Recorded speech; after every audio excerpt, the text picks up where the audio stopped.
Bonjour, voici la deuxième partie de la préparation d'un feu en bivouac froid et humide. Donc, comme vous le voyez, j'ai mon petit tas d'écorce de bouleau. J'ai fait des copeaux de bois avec un gros taille-crayon. J'ai mes brindilles, un petit tas de brindilles. J'ai du charbon qui va nous amener de l'inertie dans le feu une fois qu'il va être démarré et qui va servir de base pour allumer le feu, pour un peu l'éloigner du sol. Et j'ai un briquet. Donc vous voyez, le kit il est assez basique et il est fait aussi pour être renouvelé lors des expéditions. C'est-à-dire que des brindilles on peut en trouver, du bois, du charbon on le prend le matin. Donc tout ça c'est fait pour être renouvelé. Donc tout ça je vais le mettre dans la boîte.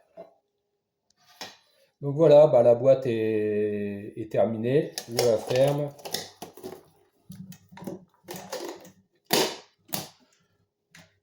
Alors vous allez me dire pourquoi faire un kit feu? On pourrait le faire sur place, tout ça. Pourquoi? Parce que moi j'estime que le feu, le soir, c'est réconfortant.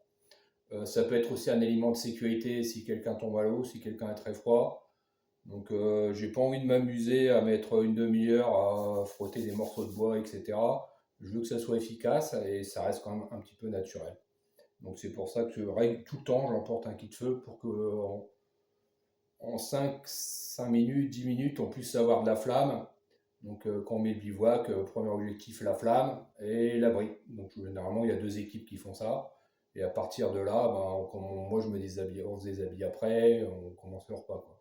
Voilà. Merci, à bientôt.